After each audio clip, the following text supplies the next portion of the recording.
வணக்கம் நேயர்களே, மற்றும் ஒரு சமர்கலம் நிகழ்ச்சியின் வாயிலாக உங்கள் அனைவரையும் சந்தித்திருப்பதிலே மகிழ்ச்சியாக இருக்கிறது. வழமை போலவே பல்வேறுபட்ட விடயங்கள் இருக்கிறது பேசுவதற்கு.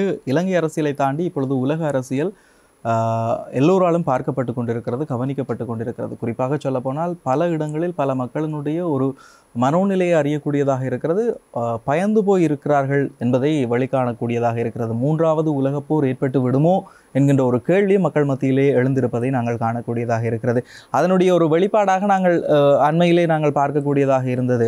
குறிப்பாக வடக்கு கிழக்கு பகுதிகளில் அது வழமையாகவே நடக்கின்ற ஒரு விடயம்தான் இந்த எரிபொருளுக்கான வரிசைகள் என்பது வடக்கு கிழக்கு பகுதிகளில் அதிகமாகவே இருக்கும், அதிலும் குறிப்பாக வடக்கு பிரதேசத்தில். அதே மாதிரி முறையும் இந்த ஈரான் இஸ்ரேலினுடைய மோதல் ஆரம்பித்ததன் பிரகாரமே பார்க்கின்ற வேளையிலே நாங்கள் வடபகுதியில் அதிகளவான எரிபொருள் நிரப்பு நிலையங்களில் மக்கள் வரிசைகளை காணக்கூடியதாக இருந்தது. இது ஒருபுறம் இருந்தாலும் கூட இது ஒரு பாதுகாப்பு அல்லது ஒரு பாதுகாப்புக்கான செயற்முறையாக நாங்கள் பார்த்தாலும் கூட உண்மையிலேயே உலகளாவிய ரீதியிலும் மக்கள் மிகுந்த ஒரு பதட்டத்தில் தான் இதை ஊர்ந்து கவனித்துக் கொண்டிருக்கிறார்கள். குறிப்பாக இந்த இஸ்ரேல் அதே நேரம் ஈரானுக்கு இடையிலான இந்த யுத்தம் எந்தளவு தூரத்திற்கு நகரப்போகிறது என்பது மிக உன்னிப்பாக அவதானிக்கப்பட்டு கொண்டிருக்கிறது. மறுபுறத்திலே அமெரிக்காவினுடைய ஒரு சில விடயங்களும் ஈரான் மீது திணிக்கப்பட்டு கொண்டிருப்பதை நாங்கள் அவதானிக்கக்கூடியதாக இருக்கிறது. நிபந்தனையின்றி சரணடையுங்கள் என்பதான டொனால்ட் ட்ரம்பினுடைய கருத்துக்களும் அதிகளவாக பேசப்பட்டு கொண்டிருந்தது. அதே நேரத்தில் மறுபுறத்திலே நாங்கள் பார்க்கின்ற வேளையிலேயே ஈரானுடைய அதி உயர் தலைவர் அவர் சொல்லியிருந்தார், நாங்கள் யாரிடமும் சரணடைய மாட்டோம், அமெரிக்கா இந்த போரில் இஸ்ரேலுக்கு உதவுமாக இருந்தால் பாரிய பின்விளைவுகளை எதிர்நோக்க வேண்டியிருக்கும், மறக்கவே முடியாத சம்பவங்களை எல்லாம் எதிர்கொள்ள நேரிடும் என்பதான கருத்துக்களையும் காணக்கூடியதாக இருந்தது. எனவே மீண்டும் ஒரு உலக மகா யுத்தம், மூன்றாவது உலக மகா யுத்தம் மூண்டு விடுமா என்கின்ற ஒரு பதட்டம் உலகளாவிய ரீதியிலே இருந்திருப்பதை நாங்கள் காணக்கூடியதாக இருக்கிறது. வளைகுடா நாடுகள் இப்பொழுது மிகுந்த ஒரு பதட்டத்தில் இருப்பதை நாங்கள் அவதானிக்கக்கூடியதாக இருக்கிறது. இது உலக அரசியல் என்று சொன்னாலும் கூட இலங்கை அரசியலை பொறுத்தவரையிலும் பல்வேறுபட்ட விடயங்கள் இருக்கிறது. தொடர்ச்சியான கைதுகள், குடும்பமாக முன்னாள் அரசியல்வாதிகள் கைது செய்யப்பட்டு கொண்டிருப்பதை நாங்கள் காணக்கூடியதாக இருக்கிறது. பிணையில் வெளிவருவதும் மீண்டும் கைது செய்யப்படுவதும் என்பதான விடயங்களும் இடம்பெற்றுக் கொண்டிருக்கிறது. இதை தாண்டி பல்வேறுபட்ட பிராந்திய அரசியலில் இப்பொழுது உங்களுக்கு தெரியும், உள்ளூராட்சி சபைகளுக்கான தேர்தல்கள் எல்லாம் நிறைவு பெற்றது. இப்பொழுதுதான் ஒவ்வொரு சபைகளையும் தவிசாளர்கள் தெரிவு, அதே நேரம் சபை முதல்வர்கள் தெரிவுகள் எல்லாம் இடம்பெற்றுக் கொண்டிருக்கிறது. பல பிரதேசங்கள் ஏற்கனவே கணிக்கப்பட்ட மாதிரி தேசிய மக்கள் சக்தியினுடைய வசம் வந்திருக்கிறது. சில சபைகளை பொறுத்தவரையிலே எதிர்க்கட்சிகள் எல்லாம் கூட்டாக சேர்ந்து ஆட்சி அமைக்கின்ற விடயங்களையும் நாங்கள் பார்த்து கொண்டிருக்கிறோம். இன்னும் முற்றுமுழுதான எல்லா சபைகளுக்கும் எல்லா சபையும் கூடவில்லை என்பது நிதர்சனமாகவே இருக்கிறது. எனவே அது தொடர்பாக நிறைய விடயங்கள் பேச வேண்டியிருக்கிறது, பேசலாம். அதற்காகத்தான் இன்றைய தினத்திலே நாங்கள் அழைத்து வந்திருக்கிறோம் சுந்தரலிங்கம் பிரதீப் அவர்கள், பெருந்தோட்ட சமூக உட்கட்டமைப்பு பிரதி அமைச்சர் அவர்கள் தான் நிகழ்ச்சிக்கு வருகை தந்திருக்கிறார். வரவேற்றுக் கொள்ளலாம். வணக்கம். வெல்கம் தர்ஷன் அவர்கள். வணக்கம். வேலைப்பளுக்களுக்கு மத்தியில் நிகழ்ச்சிக்கு வருகிறதுக்கு நன்றி. கேள்விகளுக்குள் செல்லலாம். ஆரம்பத்திலே தேசிய மக்கள் சக்தியினுடைய அரசாங்கம் பதவியேற்றதிலிருந்து மிகப்பெரிய எதிர்பார்ப்பு மக்கள் மத்தியில் இருந்தது, நாங்கள் அவதானிக்கக்கூடியதாக இருக்கிறது. ஆனால் அந்த எதிர்பார்ப்பு சற்று மக்கள் மத்தியிலும் இப்பொழுது அது எதிர்பார்ப்பு இல்லாமல் போய்விட்டதா அல்லது அரசனுடைய செயற்பாடுகள் மந்தகதியில் செல்வதாக இருக்கின்றதா என்பதான ஒரு தோரணையில் நாங்கள் பார்க்கக்கூடியதாக இருக்கிறது. உண்மையிலேயே அரசாங்கம் ஆரம்பத்தில் தன்னுடைய செயற்றிட்டங்களை, ஆரம்பத்தில் தன்னுடைய வேலைகளை செய்வது என்று செய்கின்ற பொழுது நாங்கள் பார்க்கின்ற வேளையிலே ஒரு உத்வேகம் தெரிந்தது. ஆனால் இப்பொழுது சற்று அது மந்தமாகி போய்விட்டதோ என்பதான ஒரு நிலையை பார்க்கக்கூடியதாக இருக்கிறது. உண்மையில் என்ன நடக்கிறது? உண்மையில் தர்ஷினின் அவர்களே, இப்போ தெரிந்த கடந்த கால 76 வருடங்களாக ஆட்சி செய்யப்பட்ட அரசாங்கத்தை புறக்கணித்து மக்கள் புதிய அரசாங்கமாகத்தான் எங்களை தெரிவு செய்தார்கள். கடந்த காலங்களிலே அரசாங்கத்தினுடைய செயல்பாடுகளும் தேசிய மக்கள் சக்தியினுடைய அரசாங்கத்தின் செயல்பாடு முற்றிலும் வித்தியாசமானது. எனவே அதாவது தேர்தலை இலக்கு வைத்து மக்களை ஏமாற்றுகின்ற செயல்பாடுகளிலே கடந்த கால அரசாங்கங்கள் பல்வேறுபட்ட திட்டங்களை, பல்வேறுபட்ட செய்திகளை மக்களுக்கு வழங்கி கொண்டிருந்தார்கள். ஆனால் தேசிய மக்கள் சக்தி என்பது மிகவும் பொறுப்பு வாய்ந்த, நாட்டை கட்டி எழுப்பக்கூடிய, மக்களுடைய உண்மையான வளர்ச்சிக்காக செயல்படுகின்ற ஒரு கட்சி. எனவே நாங்கள் எங்களுடைய செயல்பாடு மிகவும் நிதானமாகவும் உன்னிப்பாக நிதானமாக திட்டமிட்டு நாங்கள் செய்து கொண்டிருக்கின்றோம். எனவே சிலருக்கு தெரியலாம் இது மந்தகதி என்று. மந்தகதி அல்ல. நாங்கள் என்று இடுகின்ற பயிர் இன்னும் சில மாதங்களில் விளைச்சலாக வருகின்ற பொழுது மக்கள் நிச்சயம் அதை அனுபவிப்பார்கள். நாங்கள் மக்களுக்கு அது இப்போ இலங்கையை பொறுத்தவரை மக்கள் எல்லாமே பிரேக்கிங் நியூஸ் எதிர்பார்த்து ஒரு அரசியல் தான் இன்றைக்கி இருக்குது. அப்படி இல்லை. இன்றைக்கி நாங்கள் திட்டமிட்டு செய்து கொண்டு போகிறோம் நாட்டின் பொருளாதாரமான எல்லா கட்டமைப்புகளையும். எனவே அதை அனுபவிக்கின்ற பொழுது மக்கள் தெரியும் நாங்கள் எதிர்பார்த்தது நடந்து கொண்டிருக்கிறது, இதுதான் எங்களுடைய அரசாங்கம் என்பது மக்கள் இப்பையும் இன்றும் கூட மக்கள் அதே நம்பிக்கையில் இருக்கிறார்கள். அந்த நம்பிக்கை மேலும் மேலும் வலுப்பெறும் இன்னும் சில மாதங்களுக்கு பின்பு. சரி, இதில் மிக முக்கியமாக இந்த விடயங்கள் எல்லாம் வருகின்ற பொழுது இன்னும் ஒரு விடயத்தை நாங்கள் அவதானிக்கக்கூடியதாக இருந்தது. அமைச்சரவையிலே ஒரு மாற்றத்தை ஏற்படுத்த முனைகிறதா அரசாங்கம் என்கின்ற ஒரு விடயமும் இருக்கிறது. அதில் பல முரண்பாடுகள் இருக்கின்றது. அமைச்சரவைக்குள் பல முரண்பாடுகள் இருக்கிறது. பல மூத்த அமைச்சர்களுக்கு பல விதமான அழுத்தங்கள் பிரயோகிக்கப்படுகிறது என்பதான விடயங்களை நாங்கள் பார்க்கக்கூடியதாக இருக்கிறது. உண்மையிலே அமைச்சரவையில் மாற்றம் தொடர்பாகவும் அல்லது அமைச்சரவை மறுசீரமைப்பு தொடர்பாகவும் ஏதாவது எண்ணங்கள் இருக்கிறது? தர்ஷிகன் அவர்களே, இந்த அரசாங்கம் மிகவும் சக்தி வாய்ந்த ஒரு அரசாங்கம். இந்த அரசாங்கத்திலே எவ்விதமான பிளவுகளோ கருத்து முரண்பாடுகளோ கிடையாது. நாங்கள் மிகவும் ஆணித்தரமாகவும் ஸ்திரமான ஒரு அரசாங்கத்தை நாங்கள் கொண்டு செல்கின்றோம். இதுவரைக்கும் இலங்கையில் ஆட்சி அமைத்த அரசாங்கத்திலே மிகவும் சக்தி வாய்ந்த அரசாங்கம் எங்களுடைய அரசாங்கம். 159 பாராளுமன்ற உறுப்பினர் கொண்ட அரசாங்கம். எனவே இந்த எதிர்க்கட்சிக்கு சார்பான சில ஊடகங்கள் தேசிய மக்கள் சக்திக்குள்ளே பிளவுகள் காணப்படுகின்றது, அமைச்சரவை மாற்றப்பட இருக்கிறது, அவருக்கு பிரதி அமைச்சர் வழங்கப்பட இருக்கிறது, பிரதமர் மாற்றப்படலாம், புதிய ஒருவர் பிரதமர் வர என்று மக்கள் மத்தியிலே குழப்பத்தை ஏற்படுத்துவதற்காக சில ஊடகங்களும் சில எதிர்க்கட்சிகளும் திட்டமிட்டு இவ்வாறான செய்திகளை பரப்புகிறார்கள். எனவே எங்களுக்கு அவ்வாறு அமைச்சர்களையோ பிரதமரை மாற்றக்கூடிய எந்தவித தேவையும் கிடையாது. ஏன்னா தேசிய மக்கள் சக்தி என்பது நபர்கள் தான் இருந்தாலும் எங்களுடைய ஒரு வேலை திட்டம் இருக்கிறது. அந்த வேலை திட்டத்தை யார் வந்தாலும் செய்வார்கள். எனவே ஏபிசி அல்ல அமைச்சர்கள். பிக்கு கொடுத்தாலும் அவர் செய்வார், ஏக்கு கொடுத்தாலும் செய்வார், ஜெட்டுக்கு கொடுத்தாலும் அவர் செய்வார். எனவே எங்களுடைய அந்த வேலை திட்டம் என்பது மிகவும் சிறப்பான முறையிலே நாங்கள் முன்னெடுத்து செல்கிறோம். எனவே இந்த ஊடகத்திலே சில செய்திகளை மக்கள் நம்ப வேண்டாம் என்று தான் நாங்கள் கூறிக்கொள்கிறோம். சரி, மக்கள் நம்ப வேண்டாம் என்று சொல்லுகின்ற நீங்கள் உங்களிடத்தில் இன்னொரு கேள்வியை கேட்கலாம். இந்த உள்ளூராட்சி மன்ற தேர்தல் நிறைவு பெற்றது. இந்த தேர்தல் முடிவுகள் உங்களுக்கு திருப்தியாக இருக்கிறதா? எங்களை பொறுத்தளவிலே ஜனநாயகத்தின் அடிப்படையிலே மக்கள் பெரும்பான்மையான விருப்பத்தை இந்த அரசாங்கத்தின் மீது வைத்திருக்கிறார்கள். திருப்தியாக இருக்கிறது. ஆனாலும் தேர்தல் காலங்களில் சொல்லப்பட்டது போலவே அல்லது தேர்தல் நிறைவு பெற்றதுக்கு பிறகு பெரும்பான்மையான அத்தனை இடங்களிலும் தேசிய மக்கள் சக்தி ஆட்சி அமைக்கும் என்கின்ற ஒரு விடயத்தை சொல்லியிருந்தாலும் கூட இன்று தேசிய மக்கள் சக்தி பெரும்பான்மையாக இருந்த பல இடங்கள் எதிர்க்கட்சிகளின் வசம் சென்றிருக்கிறது. எதை எப்படி பார்க்கிறீர்கள்?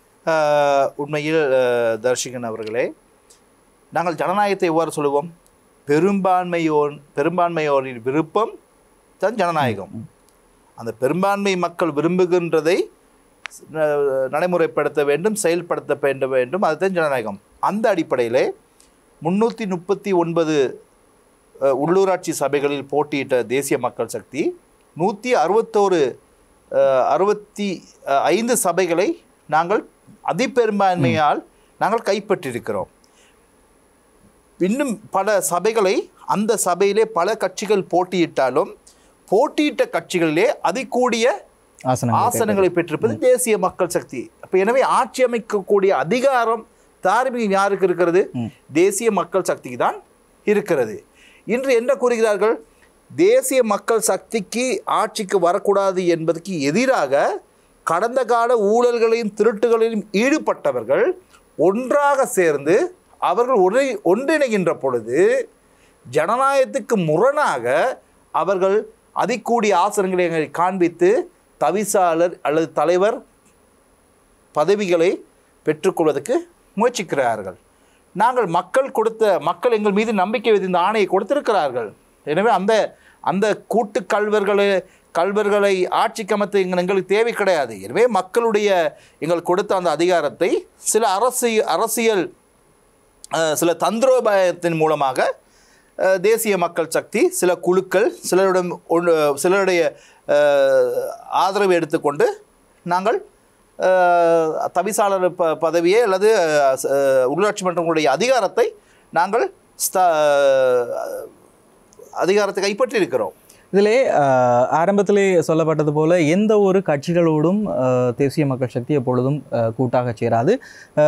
தனியே சுயேட்சையாக நின்றவர்கள் அவர்கள் எங்களோடு வந்து இணைந்து கொள்ளலாம். அதிலே எந்த விதமான பிரச்சனைகளும் இல்லை. ஆனால் எந்த ஒரு கட்சிகளோடும் நாங்கள் கூட்டணிக்கு செல்லப் போவதில்லை என்கின்ற ஒரு கருத்தை முன்வைத்த தேசிய மக்கள் சக்தி மலையகத்தை பொறுத்தவரையிலே குறிப்பாக நாங்கள் நுவரெலியா மாநகர சபையை எடுத்துக்கொள்ளலாம். அதே நேரம் கொட்டகலை பிரதேச சபையை எடுத்துக்கொண்டு பார்க்கின்ற வேளையிலே வந்து அங்கே இலங்கை தொழிலாளர் காங்கிரஸோடு இணைந்து ஆட்சியை கைப்பற்றி இருக்கிறது. தவிசாளர் ஒரு இடத்திலே தவிசாளராக தேசிய மக்கள் சக்தி, பிரதி தவிசாளராக இலங்கை தொழிலாளர் காங்கிரஸ், மறுபுறத்திலே இலங்கை தொழிலாளர் காங்கிரஸ் சார்பாக தவிசாளராக இருக்கிறார், தேசிய மக்கள் சக்தி சார்பாக பிரதி தவிசாளர். இது எப்படி சாத்தியமானது? இல்லை, இது வந்து நாங்கள் இவ்வாறு தான் பார்க்க வேண்டும். அதாவது நுவரெலியாவில் பொறுத்தவரையிலே அதிகமான சபைகளிலே தேசிய மக்கள் நாங்கள் குறைவான ஆசனங்களை பெற்ற சபைகளை ஆட்சி அமைக்க நாங்கள் முற்படவில்லை. அவ்வாறு முற்பட்டால் அந்த சபையிலே வாக்களித்த மக்களுக்கு ஜனநாயக எதிராக நாங்கள் செயல்படுவோம். நாங்கள் எங்களுக்கு அதிகமான வாக்களித்த அல்லது சபைகளில் அதிகாரத்தை கொண்ட எங்களுக்கு ஆட்சி அமைப்பதற்காக நாங்கள் பல்வேறுபட்ட சுயேட்சை குழுக்கள், சில சுயேட்சை குழுக்களிடம் அதே போல் அரசியல் கட்சிகளிடமோ நாங்கள் கோரிக்கை விடுத்தோம். நாங்கள் மக்களுக்கு செய்கின்ற இந்த பணி, மக்கள் எங்களுக்கு அதிகாரத்தை வழங்கியிருக்கிறார்கள், மக்களுடைய அபிவிருத்தி முக்கியம், மக்களுடைய ஊரை முன்னேற்ற வேண்டும், நாங்கள் செய்கின்ற இந்த நற்காரியத்துக்கு தடையாக நீங்கள் இருக்க வேண்டாம். எனவே நாங்கள் செய்கின்ற இந்த நல்ல காரியத்திற்கு செயல்பாட்டுக்கு முடிமென்றால் உங்களுடைய ஒத்துழைப்பை தாருங்கள் என்று தான் கூறி சில சபைகளை அமைத்திருக்கின்ற ஒழிய இன்று சிலர் சொல்வது போல எந்த விதமான ஒப்பந்தமோ டீலோ அல்லது இணக்கப்பாடோ கிடையாது. நாங்கள் கடந்த காலையில் இருந்த அதே அரசியல் கொள்கையில் தான் நாங்கள் இன்றும் இருக்கிறோம், இனிவரும் காலங்களில் இருப்போம். எனவே சிலர் இந்த சிறிய சம்பவத்தை பயன்படுத்தி தேசிய மக்கள் சக்தி ஏனைய கட்சிகள் போடு என்று காட்ட முற்படுகிறார்கள். இது சொல்பவர்களுடைய அரசியல் வறுமையை இது காட்டுகிறது. எனவே நாங்கள் தேசிய மக்கள் சக்தி அன்றிருந்து இன்று வரை என்றும் ஒரே கொள்கையில் தான் இருப்போம். எனவே நாங்கள் எந்த ஊழலை மறைப்பதற்கோ ஊழலை அவர்கள் எங்களுக்கு ஆதரவு வழங்கிவிட்டார்கள் அல்லது அவர்களுக்கு சார்பாக என்று கனவு காண வேண்டாம். நாங்கள் சபையில் அந்த சபையில் நிர்வாகத்தை செய்வதற்கு நாங்கள் மக்களுக்காக செயல்பட ஒழிய எந்த விதமான அரசியல் ஒப்பந்தங்களோ அரசியல் கூட்டோ இதில் கிடையாது என்பதை மக்கள் தெளிவாக விளங்கிக் கொள்ள வேண்டும். அதே நேரம் அந்த டீல் என்று பேசுகின்ற பொழுது இன்னொரு விடயம், நாங்கள் முக்கியமாக கொழும்பு மாநகர சபை அதிகளவாக பேசுபொருளாக இருந்தது. இந்த கொழும்பு மாநகர சபையினுடைய ஆட்சி அதிகாரம் யாருக்கு செல்ல போகிறது என்பதான விடயங்கள். எதிர்க்கட்சிகள் எல்லாம் நாங்கள் தான் ஆட்சியை கைப்பற்றுவோம் என்பதாக அவர்கள் கூட்டாக கூடி முடிவெடுத்திருந்தது, பல கூட்டங்களை நடத்தியிருந்தது எல்லாம் நாங்கள் காணக்கூடியதாக இருந்தது.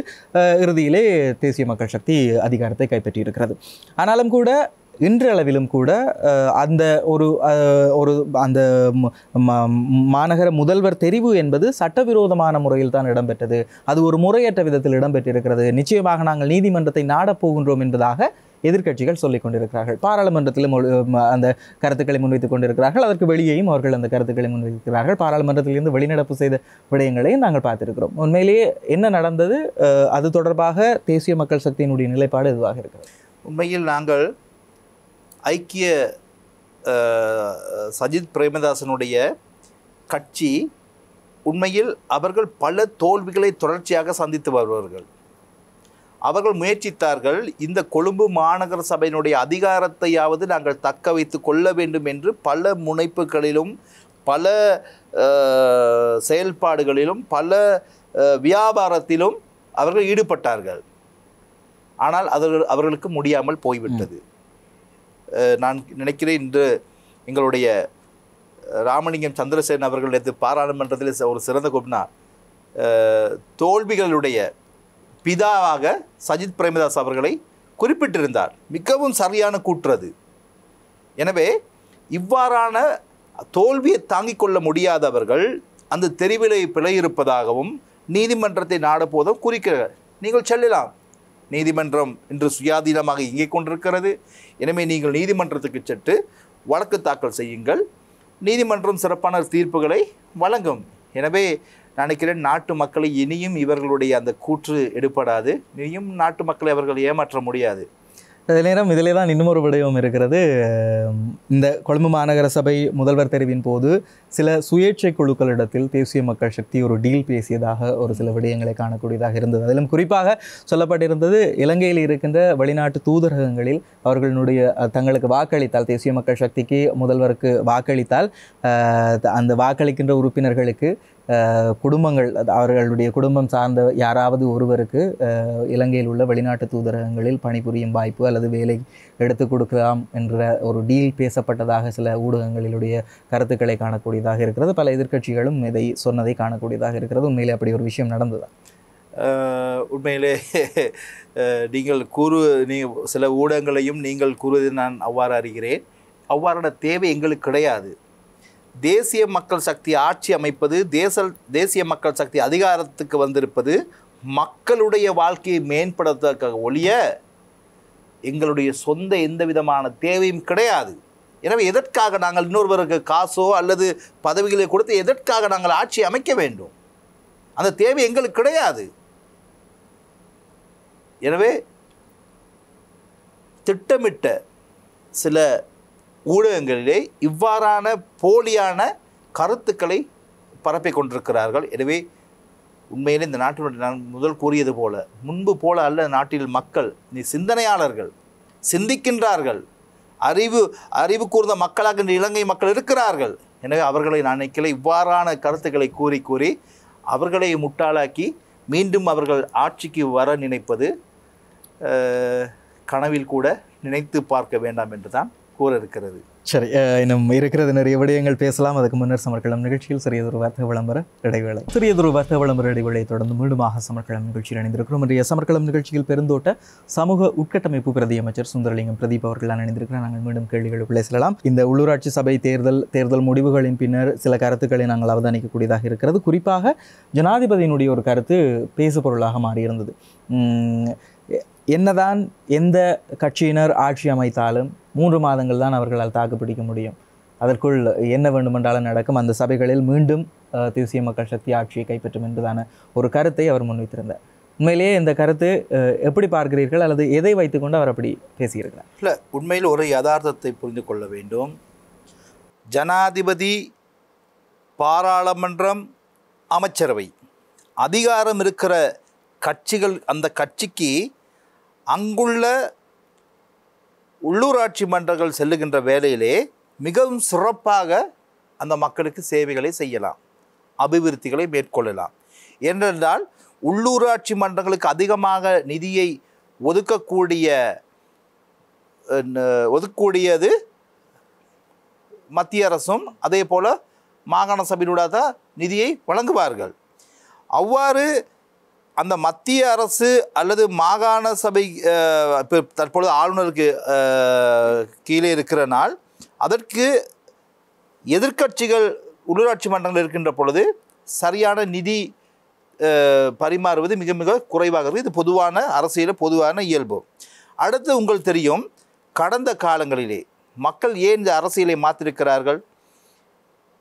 ஊழல், வீண் விரயம், இதன் காரணமாகத்தான் நாட்டை நாசம் செய்தார்கள். எனவே மக்கள் ஆணைக்கு எதிராக, ஜனநாயகத்துக்கு எதிராக இந்த கள்வர்கள் எல்லாம் ஒன்றிணைந்து பதவியை எடுத்துக்கொண்டு மீண்டும் அந்த மக்களுடைய பணத்தை வீண் விரயம் செய்வதற்கு நாங்கள் அனுமதிக்க மாட்டோம். அதுதான் ஜனாதிபதி அவர்கள் கூறியிருந்தார். அதாவது தேசிய மக்கள் சக்தி கைப்பற்றாதவர்களுக்கு நாங்கள் நிதியை ஒதுக்குவது யோசிக்க வேண்டும். நான் நினைக்கிறேன், ஒரு தடவையில் 1000 தடவை யோசிக்க வேண்டும்.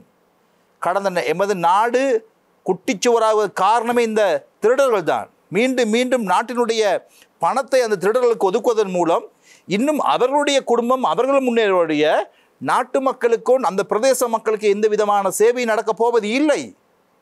எனவே நாங்கள் யோசித்து பார்ப்போம். அந்த பிரதேசத்தில் எங்களுடைய எதிர்க்கட்சியிலே, அதாவது அவர்கள் அறிவித்து கொண்ட சபையில் எதிர்க்கட்சிகளாக எங்களுடைய உறுப்பினர் இருக்கிறார்கள். எனவே அமைச்சினூடாகவும் நாங்கள் நிதியை வழங்கி அந்த பிரதேச மக்களுக்கு நேர்மையான முறையிலே சேவை செய்யக்கூடிய வாய்ப்பு எங்களுக்கு இருக்கிறது. எனவே மக்கள் கலக்கமடைய தேவையில்லை.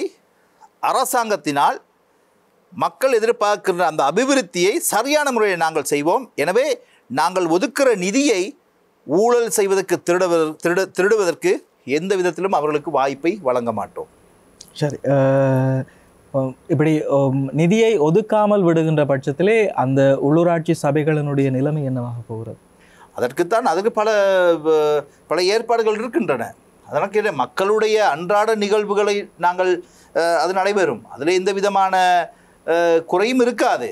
அபிவிருத்தி பணிகளை, மக்களுக்கான அபிவிருத்திகளை நாங்கள் சரியான முறையில் நிச்சயம் செய்வோம் என்று நான் கூறிக்கொள்கிறேன். அப்படி என்று சொன்னால் இருக்கின்ற 339 தேர்தல் நடைபெற்ற 339 தொகுதிகளிலும் தேசிய மக்கள் சக்தி தான் ஆட்சியை பிடிக்கப் போகிறதா? இல்லை, நாங்கள் இப்போதைக்கு நாங்கள் எந்த விதமான போட்டியும் இன்றி 165 சபைகளை நாங்கள் அமைத்து விட்டோம். இன்னும் பல சபைகளை நாங்கள் அமைக்க வருகிறோம். எனவே நான் என்ன கூறுகிறேன் என்றால், திருடர்களுக்கு வாய்ப்பை வழங்க மாட்டோம், மக்களுடைய பணத்தை கொள்ளையடிக்க அனுமதிக்க மாட்டோம். அந்த சந்தர்ப்பங்கள் வருகின்ற பொழுது எங்களுடைய முழு அதிகாரத்தையும் நிச்சயம் நாங்கள் பயன்படுத்தி மக்கள் சார்ந்த நடவடிக்கையை மேற்கொள்வோம் என்று நான் கூறிக்கொள்கிறேன். சரி, இந்த விடயங்களுக்கு அப்பால் நாங்கள் மலையகம் தொடர்பான பல விடயங்களை பேச வேண்டியிருக்கிறது. நீங்கள் ஒரு மலையக மண்ணினுடைய மைந்தனாக இருக்கிறீர்கள். குறிப்பாக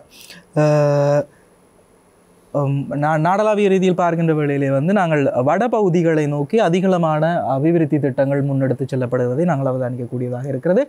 கடற்றொழில் அமைச்சர் கூட பல்வேறுபட்ட திட்டங்களை அடிக்கடி பாராளுமன்றத்திலே சொல்லிக் கொண்டிருப்பதையும், அதற்கு வெளியேயும் யாழ்ப்பாணத்திற்கு நாங்கள் இதை கொண்டு வருகிறோம், வடபகுதிக்கு இதை கொண்டு வரப்போகிறோம் என்பதான பல விடயங்கள் சொல்லப்பட்டு கொண்டிருப்பதை காணக்கூடியதாக இருக்கிறது.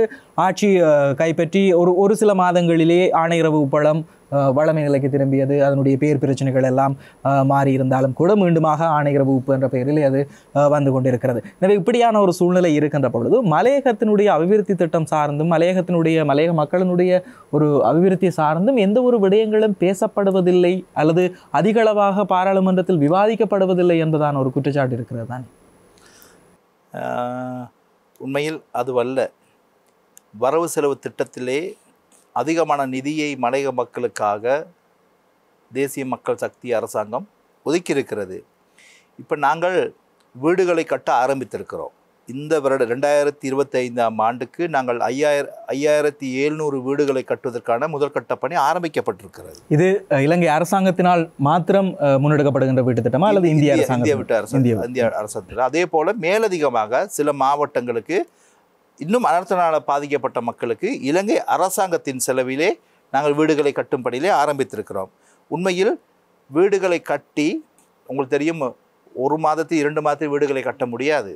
அதுவும் தோட்டப்புறங்களிலே நாங்கள் முதலாவது அனர்த்தத்தில் பாதிக்கப்பட்டதை உறுதிப்படுத்த வேண்டும். எம்பிஆர் ரிப்போர்ட்டை நாங்கள் பெற்றுக்கொள்ள வேண்டும். அதுக்கு பிற்பாடு பிரதேச செயலரின் ஊடாக மாவட்ட செயலகத்துக்கு அந்த அறிக்கை அனுப்பப்பட்டு மாவட்ட செயலகத்தின் ஊடாக எமது அமைச்சுக்கு அந்த அறிக்கை வந்த பின்பு நாங்கள் நிதியை ஒதுக்கி, இது பல தொடர்ச்சியாக நடக்கின்ற வேலைகள்.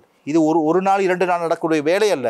அதன் பின்பு அந்த பிரதேசத்திலே அந்த பயனாளர்கள் யார் என்பது சரியான முறையில் தெரிவு செய்யப்பட வேண்டும். ஏன்னா கடந்த காலத்திலே மலையகத்திற்கு கட்டப்பட்ட வீடுகள் எல்லாம் மலையக பிரதேசத்தில் ஒதுக்கப்பட்ட பிரதேசத்தில் மக்களுக்கான காணி வழங்கப்பட்டது. அந்த மக்கள் கட்டி கொடுக்கப்பட்ட அந்த வீட்டுக்கு மக்கள் செல்லவில்லை. நாங்கள் எட்டனில் ஒரு பகுதிக்கு நாங்கள் அண்மையில் விஜயம் செய்திருந்தேன். அப்பொழுது நினைக்கிறேன் 70க்கும் மேற்பட்ட வீடுகள் அங்கு கட்டி கொடுக்கப்பட்டிருந்தது. எங்களுக்கு அமைச்சுக்கு முறைப்பாடு வந்தது, அரசாங்கத்தினால் கட்டி கொடுக்கப்பட்ட வீடுகளுக்கு மக்கள் செல்ல மாட்டுகிறார்கள், மக்கள் இன்னும் லயன் காம்பராக்கள் இருக்கிறார்கள் என்று எங்களுக்கு முறைப்பாடு வந்தது. அப்பொழுது நானும் எமது அமைச்சினுடைய அதிகாரிகளும் சென்று அங்கே பார்வையிட்ட பொழுதுதான் எங்களுக்கு உண்மை வெளிவந்தது. மிகவும் மோசமான பகுதியிலே, அதாவது மக்கள் வாழ்வதற்கு பொருத்தமற்ற நிலத்தோற்றத்திலே வீடுகளை அமைத்திருக்கிறார்கள். அங்கு பாதை வசதி கிடையாது, நீர் வசதி கிடையாது, மின்சார வசதி கிடையாது. அங்கு ஒதுக்கப்பட்ட பிரதேசங்களே வீடுகளை அமைத்து கொடுத்திருக்கிற பொழுது நான் அந்த மக்களிடம் கேட்டோம், ஏன் நீங்கள் இன்னும் உங்களுக்கு கட்டி கொடுக்கப்பட்ட வீடுகளுக்கு செல்லாமல் லயன் காம்பராக்களே இருக்கின்றீர்கள் கேட்கின்ற மக்கள் சொல்கின்றார்கள், நாங்கள் அந்த வீடுகளுக்கு சென்று அங்கே வசிப்பதை விட இந்த லயன் காம்பராக்கள் மேலானவை என்று மக்கள் கூறுகிறார்கள். ஏன்னா கடந்த காலத்தில் அவ்வாறு தான் இந்த இடத்தை தெரிவு செய்திருக்கிறார்கள். எனவே நாங்கள் அவசரப்பட்டு நாங்கள் வீடுகளை கட்டி கொடுக்கிறோம், நாங்கள் மலையத்தில் செய்துகிறோம் என்று சொல்லி அந்த செய்திக்காக நாங்கள் அவசரப்பட்டு சில வேலைகள் செய்கின்ற பொழுது அது மீண்டும் மக்களை பாதிப்படை செய்யும். எனவே நாங்கள் திட்டமிட்டு மிகவும் நிதானமாக சரியான தீர்மானத்தை மலையகத்துக்கு திட்டமிட்டிருக்கிறோம். எனவே மிக விரைவிலே அந்த செய்தியை நீங்கள் அறிவீர்கள். இதுவரைக்கும் இலங்கை வரலாற்றில் நடக்காத ஒரு முக்கியமான நிகழ்வு மலையத்திலே நடத்தப்பட்டிருக்கிறது ஜனாதிபதி அவர்கள் தலைமையிலே. அது இலங்கை வரலாற்றில் ஒரு மைல்கல்லாக அமையும். எனவே அதற்கான வேலை திட்டங்களை நாங்கள் ஆரம்பித்திருக்கிறோம். மிக விரைவிலே ஊடகத்துக்கும் அறிய தருகிறோம் அந்த நிகழ்வு என்ன என்று. எனவே நாங்கள் மக்களுக்கு செய்து கொண்டிருக்கிறோம். அதே போல மக்களுடைய உட்கட்டமைப்பு தேவைகளை நாங்கள் பூர்த்தி செய்து கொண்டிருக்கிறோம். நாங்கள் அதாவது ஊடகங்கள் அதை வெளிப்படுத்துவது கிடையாது. மக்களுக்கு நாங்கள் செய்கின்ற நிகழ்வுகளை அல்லது சேவைகளை என்று ஊடகங்கள் செய்வது கிடையாது. சில எதிரான கருத்துக்களை தான் ஊடகங்கள் முன்னிலைப்படுத்துகிறது. எனவே நாங்கள் பொறுப்பாய்ந்த ஊடகம் என்ற ரீதியில் உங்களிடம் கேட்டுக்கொள்கிறோம். நிச்சயமாக நாங்கள் செய்கின்ற வேலைகளை மக்களுக்கு கொண்டு செல்லுங்கள். நீங்கள் உங்கள் ஊடகம் ஒரு நேர்மையான ஊடகம் செய்கின்றீர்கள். இன்னும் மக்களுக்கு இதை கொண்டு செல்ல வேண்டும் என்று உங்களுடைய ஊடக நிறுவனத்துக்கு நாங்கள் கோரிக்கை விடுக்கிறோம். நிச்சயமாக, அதாவது இந்த அரசாங்கத்தினுடைய செயற்பாடுகளை நாங்கள் ஆரம்பத்திலிருந்தே நாங்கள் தேர்தல் முடிவுகளின் போது கூட நாங்கள் இந்த விடயத்தை தான் சொல்லியிருந்தோம். அரசாங்கம் செய்கின்ற நல்ல விஷயங்களுக்கு நாங்கள் எப்பொழுதுமே ஆதரவாக நிற்போம். ஏனென்றால் மக்களினுடைய மிகப்பெரிய ஒரு செல்வாக்கை பெற்று இந்த அரசாங்கம் வந்திருக்கிறது.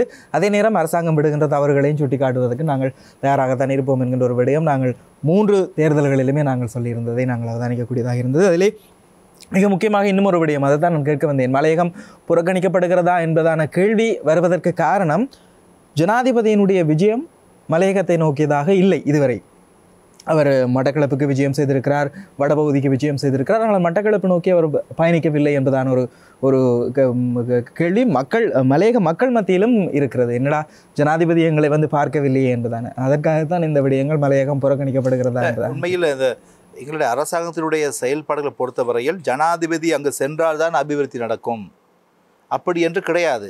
நாங்கள் ஏற்கனவே கூறியது போல எங்களுடைய கூட்டு செயல்பாடு. எனவே அந்தந்த பிரதேசங்களுக்கு அந்தந்த மக்களுக்கு செய்யப்பட வேண்டிய சேவைகள் சிறப்பான முறையிலே நடைபெற்று கொண்டிருக்கிறது. எனவே ஜனாதிபதி அங்கு சென்றால்தான் அங்கு சேவை நடக்கும் என்று கிடையாது. எங்களுடைய ஒரு கூட்டு முயற்சி, எங்களுடைய அமைச்சர்கள் எல்லாமே எங்களுடைய சிறந்த திட்டமிடல், அதாவது அந்த அமைச்சுக்கு அதிகமான நிதி இந்த அமைச்சுக்கு இல்லை என்று கிடையாது. ஏன்னா எங்களுடைய அவ்வளவு ஒற்றுமையாக சிறப்பான ஒரு திட்டமிடல் மூலமாக எங்களுடைய அமைச்சர்களும் எங்களுடைய அமைச்சும் செயல்பட்டு கொண்டிருக்கிறது. எனவே கடந்த காலங்களில் போன்று அந்த கட்சி அந்த அமைச்சுக்கு, இந்த கட்சி இந்த அமைச்சுக்கு என்று பிரிவினைகள் கிடையாது. இன்று எல்லாமே தேசிய மக்கள் சக்தியினுடைய எல்லா அமைச்சர்களுமே தேசிய மக்கள் சக்தி கட்சியை சார்ந்தவர்கள். எங்களுக்கு அவ்வாறு எந்த விதமான பாகுபாடும் கிடையாது. இன்று யாருக்கும், அதாவது இன்றைக்கி ராமலிங்கம் சந்திரசேகரன் அவர்களுக்கும் அதே போல் எமது அமைச்சர் சரோஜா போல்ராஜா இருக்கலாம், அல்லது முனீர் முனஃபர் பிரதி அமைச்சராக இருக்கலாம், அதே போல் எமது அருண் ஏமச்சந்திர பிரதி அமைச்சராக இருக்கலாம். நாங்கள் எல்லோரும் மிகவும், அதாவது அரசாங்கம் எந்த விதமான பாகுபாடும் கிடையாது. தமிழ் சிங்கள முஸ்லீம் என்ற வேறுபாடு இன்றி சிறப்பான முறையிலே அமைச்சுகளுக்கு நிதியை ஒதுக்கி மிகவும் சுதந்திரமான முறையிலே, அதாவது சொல்லப்பட வேண்டும், சுதந்திரமாக எங்களுடைய கருத்துக்கு முழுமையான செவிசாய்த்து மதிப்பளித்து சிறப்பான முறையிலே நாங்கள் எங்களுடைய செயல்பாடுகளை செய்து கொண்டிருக்கிறோம். இதில் இன்னும் ஒரு விடயத்தை நான் கேட்கலாம் என்று நினைக்கின்றேன். குறிப்பாக எதிர்க்கட்சிகள் மனோகணேசனே சொல்லியிருந்தார் ஒரு இடத்துல பேசுகின்ற பொழுது, எங்களுடைய நிகழ்ச்சிக்கு வருகிறது வந்து பேசுகின்ற பொழுதே அவர் சொல்லியிருந்தார், இங்கே 2 ஜனாதிபதி இருக்கிறார்கள், 2 ஆட்சி நடைபெற்று கொண்டிருக்கிறது. ஒன்று உங்களுடைய கட்சியினுடைய செயலாளர் ட்ரில்வின் சில்வா அவர்கள் ஒரு புறத்திலே ஆட்சி செய்து கொண்டிருக்கிறார், மறுபுறத்திலே அனுரகுமார திசாநாயக்க ஜனாதிபதி அவர்கள் ஆட்சி செய்து கொண்டிருக்கிறார். இரு வெவ்வேறான ஆட்சிகள் தான் இடம்பெற்று கொண்டிருக்கிறது என்கின்ற ஒரு கருத்தை முன்வைத்திருந்தார். உண்மையிலே அப்படியான விடயங்கள் இருக்கிறதா? உண்மையிலே 2 அல்ல 3 அல்ல 4 ஆட்சி செய்யலாம். சரியான ஆட்சிக்காக இந்த நான் கூறின பொழுது தேசிய மக்கள் சக்தி என்பது ஒரு கூட்டு, அங்கு யாரும் தனித்தனி கிடையாது. என்று எமது ஜனாதிபதி அனுரகுமார திசாநாயக்க அவர்களோ அல்லது அமைச்சர் நாங்களோ தனி கிடையாது. எங்களுடைய கூட்டு, எங்களுடைய ஆலோசனைகளை பெறுகிறோம், நாங்கள் வழி நடத்தப்படுகிறோம். சரியானதை நோக்கி அதுதான் மிக உன்னிப்பாக கவனிக்க வேண்டியது. எங்களுக்கு பிழைகள் நடக்கக்கூடாது, இந்த மக்கள் பொறுப்பினை, இந்த மக்கள் வழங்கியிருக்கிற இந்த ஆணைக்கு எதிராக ஒரு துளியளவேனும் செயல்படக்கூடாது என்பதற்காக சிறப்பான ஒரு கண்காணிப்பிலே ஒரு ஒரு ஒரு பார்வையிலே நாங்கள் செயல்பட்டு கொண்டிருக்கிறோம். எனவே அது பிழை கிடையாது, தான் தோன்றித்தனமாக நடக்கின்ற அரசாங்கம் கிடையாது. சிறந்த வழிகாட்டல் வேணும். இப்போ வீட்டில் கூட தோழர் அவர்களே, இன்று உங்களோட பிள்ளைகளை நீங்கள் தகப்பன் நீங்கள் வழி நடத்த மாட்டீங்களா? இல்லாட்டி உங்களோட அப்பா அம்மா வழி நடத்த மாட்டாங்களா? வழி நடத்துவாங்க. அதே போல தான் எங்களையும் எங்கள் கட்சி சார்ந்தவர்கள் வழி நடத்துவார்கள் நல்ல விடயத்திற்காக. எனவே பார்க்கிறவர்களுக்கு அது புதிதாகவும் அபூர்வமாக இருக்கலாம். எனவே சிறப்பான இங்கு மட்டும் இல்லை, உலகத்திலே பல நாடுகளிலே இவ்வாறான ஆட்சி தான் நடக்கிறது. சரி, நாங்கள் மீண்டும் அந்த மலையக மக்கள் சார்ந்த பிரச்சனைகளுக்கு வருவோம். குறிப்பாக நீங்கள் வீடுகள் வழங்கப்பட இருப்பதாக சொல்லியிருந்தீர்கள். அதிலே அவர்களுக்கான காணிகள் அவர்களுக்கான உறுதி காணிகளாக வழங்கப்பட போகிறதா, அல்லது தோட்ட காணிகள் எப்படி அவர்களுக்கு காணிகள் பிரித்து கொடுக்க போகிறதா? நிச்சயமாக நாங்கள் தோட்டப்புறங்களிலே தொழிலாளர்களுக்கு வீடு வழங்குகின்ற பொழுது 10 பேச்சஸ் தனி உரித்து சுத்தமான, அதாவது சொல்லுவோம் ஒரு நல்ல ஒரு டீத், அதாவது ஒரிஜினல் டீத், அதாவது சுத்தமான அந்த ஒப்பனையினை நாங்கள் வழங்கிருக்கிறோம். அதுக்கான ஏற்பாடு நடக்கிறது. அதே போல் வீட்டு திட்டத்தை பொறுத்த மட்டிலே இந்தியா அரசாங்கம் 28 லட்சம் ரூபாவை இந்த வீட்டுக்கு செலவு செய்கிறார்கள். அதே போல் இலங்கை அரசாங்கமும் நாங்கள் 4 லட்சத்தை நாங்கள் செலவு செய்கிறோம். மொத்தமாக 32 லட்சம் பெறுமதியான வீடுகளை நாங்கள் ஒரு தனி வீடு 32 லட்சம் ரூபாய் பெறுமதியான கொண்ட வீடு அந்த தொழிலாளர்களுக்கு சென்றடையும். இந்த விடயங்களுக்கு அப்பால் அந்த அவர்களுடைய வீடு காணி பிரச்சனை என்பதுக்கு அப்பால் அவர்களுடைய சம்பள பிரச்சனை தொடர்பாக நாங்கள் பார்க்கின்ற வேளையிலேயே வரவு செலவு திட்டத்தில் கூட சொல்லப்பட்டிருந்தது. சில அரச நிறுவனங்கள், அரச தேயிலை உற்பத்தி நிறுவனங்கள் அந்த சொல்லப்பட்ட சம்பளத்தை வழங்குவதை அவதானிக்கக்கூடியதாக இருக்கிறது. ஆனால் இன்னும் தனியார் பல கம்பெனிகள் வழங்காமல் இருக்கின்றது தான். இன்னும் அதுக்காக எந்த ஒரு நடவடிக்கையும் மேற்கொள்ளப்படவில்லை. இல்லை, உண்மையில் தேசிய மக்கள் சக்தி அரசாங்கம் ஆட்சிக்கு வருவதற்கு நாங்கள் கோரியிருந்தோம். தோட்ட தொழிலாளருடைய சம்பளம் உயர்த்தப்பட வேண்டும், அந்த மக்களுக்கு உழைப்புக்கற்ற ஊதியம் வழங்கப்பட வேண்டும் என்று நாங்கள் கூறியிருந்தோம். அதற்காகத்தான் இந்த மக்கள் விசேஷமாக மலையக மக்கள் பாரம்பரிய கட்சிகளை விட்டு தேசிய மக்கள் சக்திக்கு அதிகாரத்தை வழங்குவதற்கும் அது ஒரு காரணமாக அமைந்தது. நிச்சயமாக நாங்கள் கைவிடவில்லை, கைவிட மாட்டோம். அதுதான் உண்மை, கைவிட மாட்டோம். அந்த மக்களுடைய சம்பள பிரச்சனைக்கு நிச்சயமாக எமது ஜனாதிபதி அவர்கள் தலையிட்டு அதுக்கான தீர்மானத்தை நாங்கள் எடுப்போம். அதற்கான நான் கூறியிருக்கிறேன், முதற்கட்டமான பணிகள் நடைபெற்று வருகின்றன. எனவே கம்பெனிகளுக்கும் இந்த மிகப்பெரிய அதிகாரமுடைய அரசாங்கத்துக்கு இணங்க வேண்டிய தேவை ஏற்படும். நாங்கள் நிச்சயமாக தொழிலாளர்களுடைய சம்பளத்தை பெற்றுக் கொடுப்போம் என்று கூறிக்கொள்கிறேன். சரி, அதே நேரம் இன்னொரு விடயம் இருக்கிறது. கம்பெனிகள் பல இடங்களில் நாங்கள் பார்க்கின்ற வேளையிலே பல ஃபேக்ட்ரிஸ் தேயிலை தொழிற்சாலைகள் இயங்கு நிலையில் இல்லை, பராமரிப்பின்றி கிடக்கின்றது. பல இடங்களில் பல தேயிலை தோட்டங்கள் அழிவடைந்த நிலையில் இருக்கிறது, அழிவடைந்து சென்று கொண்டிருக்கிறது.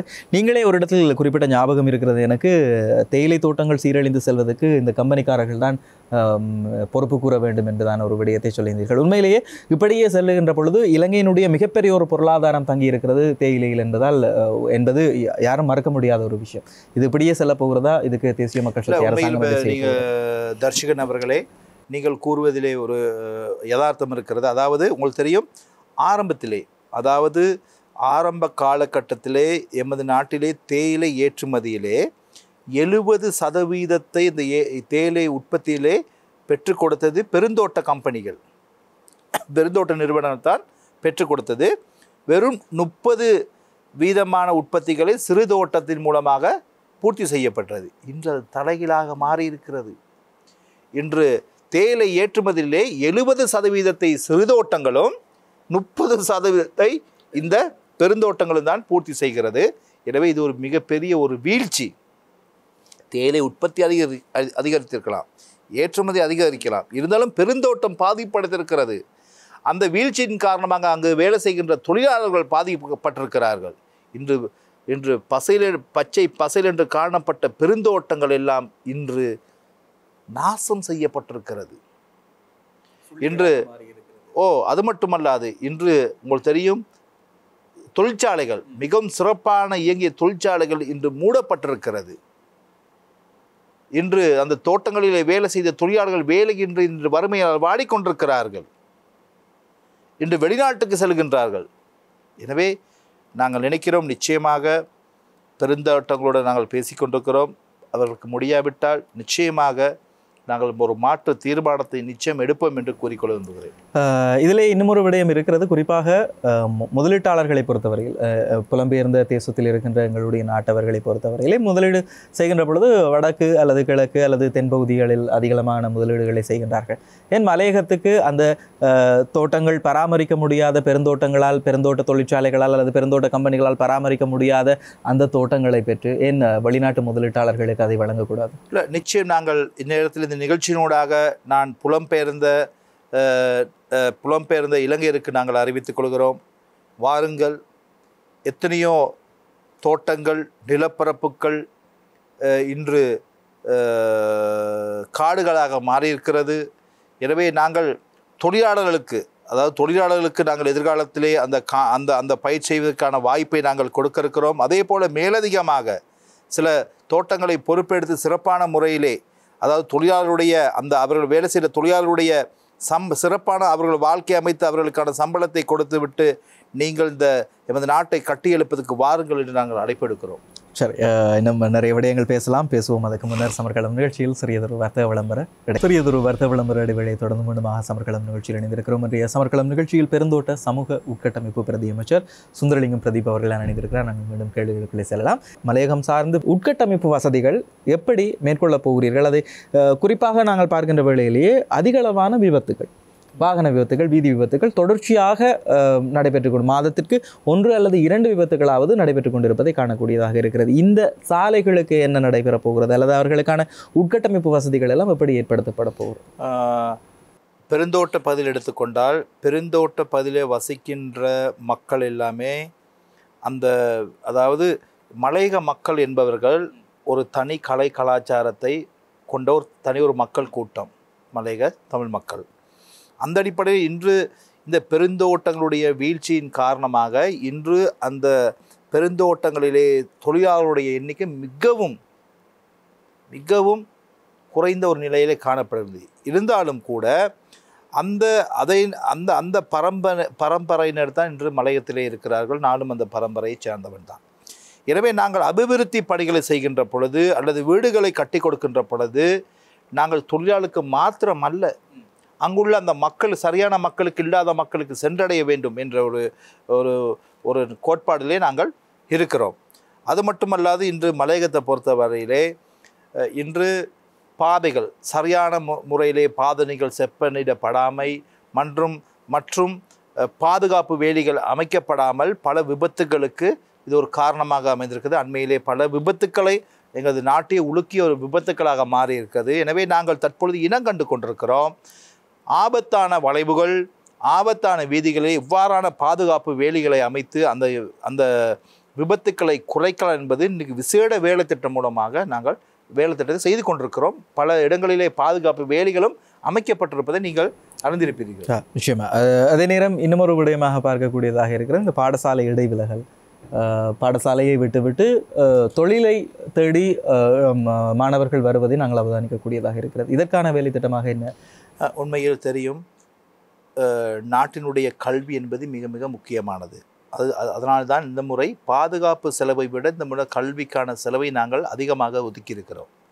எனவே எங்களுடைய அரசாங்கம் நாங்கள் ஆட்சிக்கு வந்த பின்பு வறுமை கோட்டில் இருக்கின்ற மாணவர்களுக்கு நாங்கள் 6000 ரூபாய் கொடுப்பனவை வழங்கியிருக்கிறோம். அந்த மாணவர்களுடைய கல்வியை ஊக்குவிப்பதற்காக விசேடமாக. உங்களுக்கு தெரியும், வறுமை காரணமாகத்தான் மலையகத்திலே இந்த இடைவிலகல் ஏற்பட காரணமாக அமைகிறது. ஒன்று வறுமை, அதாவது அந்த மாணவனுக்கு பாடசாலைக்கு சென்றாலும் கூட அந்த கற்றலுக்கான வசதிகள் கிடையாது.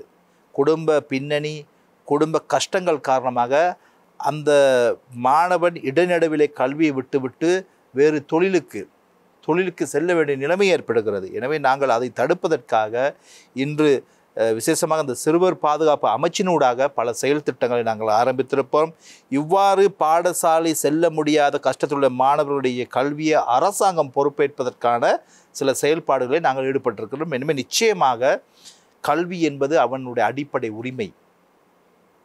ஒரு அரசாங்கத்தினால் கல்வியை கொடுக்க முடியவில்லை என்றால் அது அரசாங்கம் கிடையாது. ஒரு நாட்டிலே ஒரு பிரஜைக்கு சுகாதாரமும் கல்வியும் இலவசமாக வழங்கப்பட வேண்டும். அதுதான் ஒரு அரசாங்கத்தினுடைய தலையாய கடமை. எனவே தேசிய மக்கள் சக்தி இந்த நாட்டில் இருக்கிற ஒவ்வொரு பிள்ளைகளுடைய கல்விக்கும் நிச்சயமாக முன்னுரிமை அளிக்கப்பட்டு அந்த இலவச கல்வியை உறுதி செய்ய நாங்கள் வேலை திட்டங்களை ஆரம்பித்திருக்கிறோம். சரி, இந்த விடயங்களுக்கு அப்பால் நாங்கள் மீண்டும் ஒரு தேசிய அரசியல் தொடர்பாக பல விடயங்களை பேசலாம். தொடர்ச்சியான கைதுகள் இடம்பெற்று கொண்டிருக்கிறது. இந்த கைதுகள் எங்கு வரைக்கும் தொடரப்போகிறது? நிச்சயம் எங்கெங்கு நடைபெற்றிருக்கிறதோ அதுவரை செல்லும். நாங்கள் அந்த கைதிகளிலே தராதரம் பார்ப்பது கிடையாது. பெரிய முதலைகளோ சிறிய முதலை என்று பாகுபாடு கிடையாது. தவறு செய்த அனைவருக்கும் நிச்சயம் தண்டனை அனுபவிப்பார்கள். நீங்கள் கூறியிருந்தீர்கள் இன்று தேசிய மக்கள் சக்தி சிலருடன் சேர்ந்து விட்டார்கள். அங்கங்கு இல்லை. நாங்கள் இந்த நாட்டு மக்களுக்கு கொடுத்த அந்த ஆணையினை, அந்த எங்கள் மீது வைத்திருக்கின்ற நம்பிக்கையின் ஒரு துளி அளவும் பாதகமாக நாங்கள் செயல்பட மாட்டோம். நிச்சயம் நீதித்துறை சுதந்திரமாக செயல்படும். விசாரணைகள் ஆரம்பிக்கப்பட்டிருக்கிறது.